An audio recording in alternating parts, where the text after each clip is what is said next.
Let's look at the current state of the AFC South as it sits right now. And we're less than a month away from the NFL draft. So a hell of a lot can change before the season starts in about half a year. So take that for what it's worth. A lot of the rosters are shaped up, but there's some significant pieces, including the most significant pieces that could change when it comes to the AFC South. It is the Locker Room, number one source for Texans daily digital content. I'm Landry Locker. You can hear me Monday through Friday, 10 to 2 Central on Sports Radio 610. Let's just start with the Texans. And this is a Texans channel. So let's just localize it and look at the Texans' current win total in Las Vegas. It's 5.5.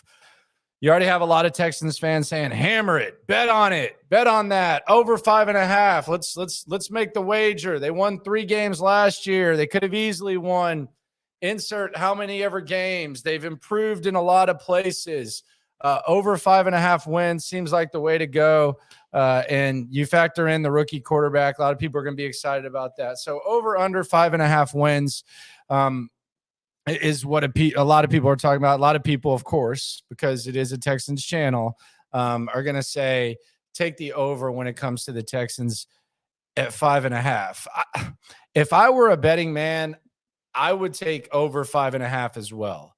I don't want to sit here and say the Texans are going to have some sort of year one Nick Sirianni 9-8 season or Brian Daboll 4 wins to 10 wins, but over 5.5 wins, I wouldn't bet my life on it. But if I had to make a bet, I would take the over at 5.5, especially if they draft Bryce Young. They surround him. It seems like they've already surrounded him with the better offensive line. Depending on what kind of receiver they add in the draft, over 5.5 wins seems more likely. And how would Bryce Young impact that? I think Bryce Young can play immediately. There will be some growing pains, but you're talking 5.5 wins. Is that the most far-fetched thing with the last place schedule?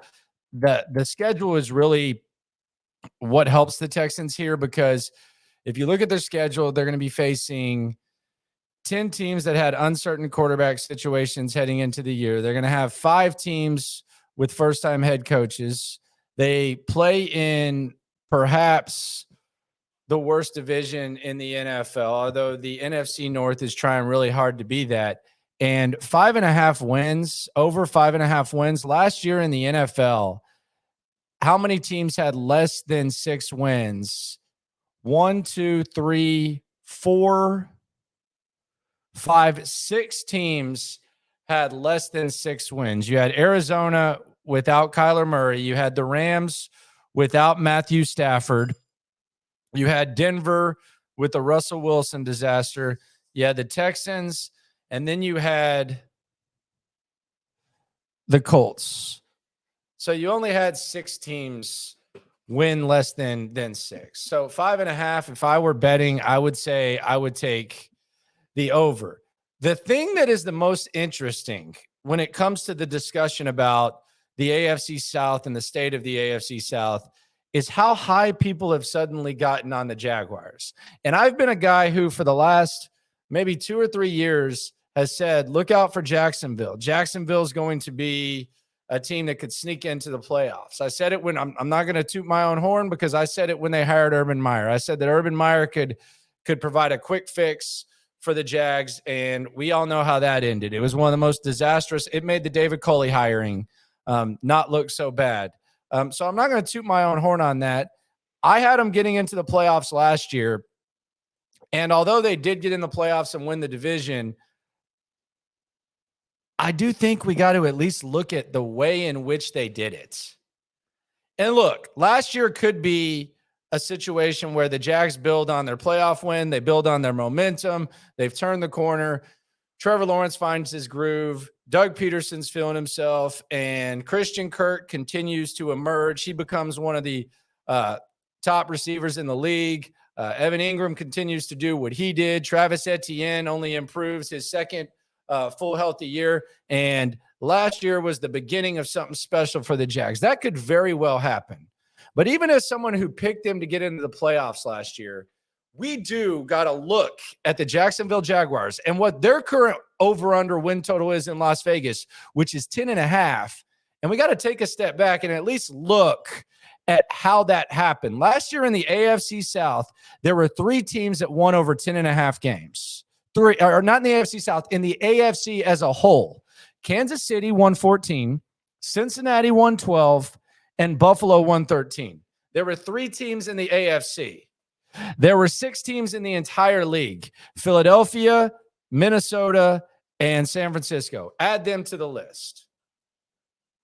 Jacksonville last year, look at what actually happened.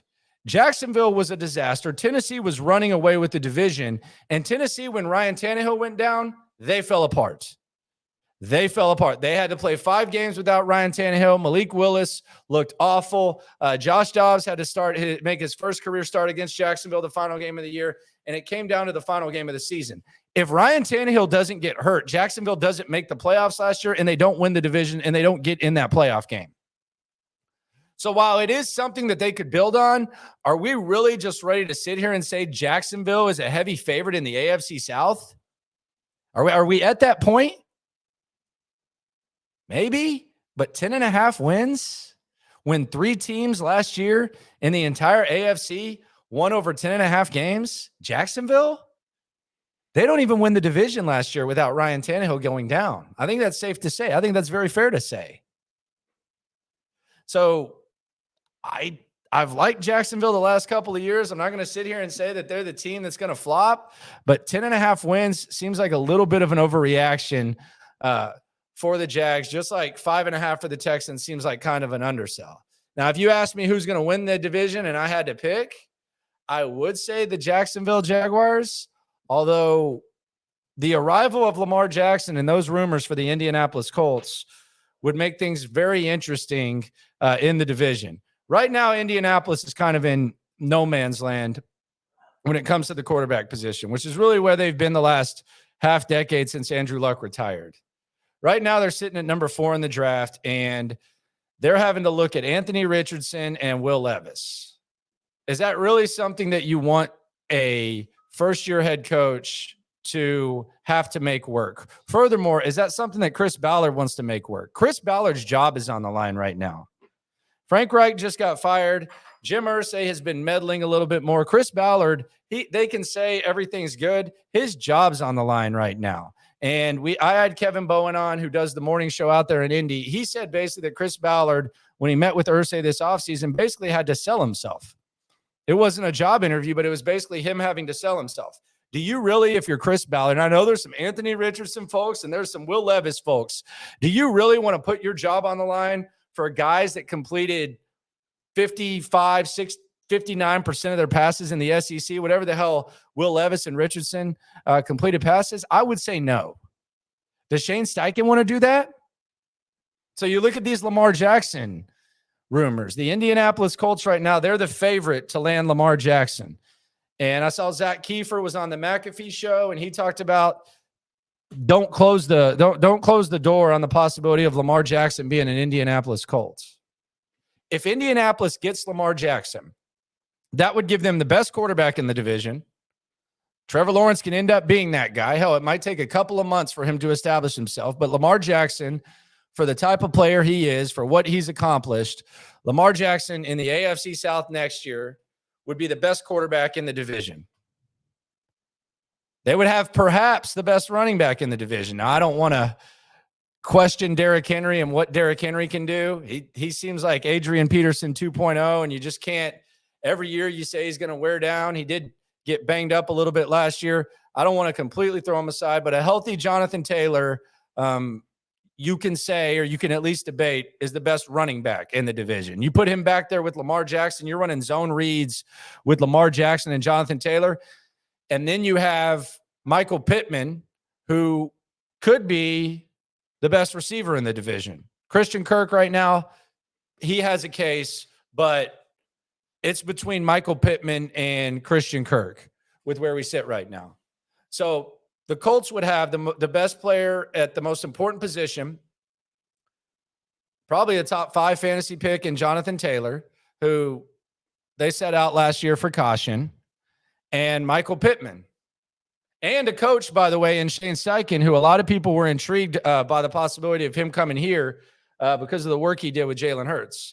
You give him Lamar Jackson to work with instead of having to produce the dream, maybe pipe dream version of Will Levis and Anthony Richardson. Look out for the Colts. 10.5 with the Jags. Give me the under. Maybe they started something last year. Maybe they just backed in and got a little bit lucky. The Texans, 5.5 wins. Give me the over. And if the Indianapolis Colts, if you believe the Indianapolis Colts are going to get Lamar Jackson, you might want to log into your betting site or go to Las Vegas and maybe bet on that, because they would have the best quarterback in the division, and that would be a scary offense. I couldn't imagine being a linebacker or D end with Jonathan Taylor and Lamar Jackson back there. Subscribe, like. We're less than a month away from the draft. It's going to be a fun time. Always localizing it here in the locker room. D'Amico Ryan spoke. We'll get more into that later on in the day. Also hear what Nick Casario and Cal McNair have to say. We'll keep you posted. We got you covered at Sports Radio 610 on the Odyssey app. I got you covered here in the locker room. All the information that you need, no matter what happens with the Texans, no matter whether it's Lamar, whatever happens with the Jags. When it comes to this Texans game, we're all in this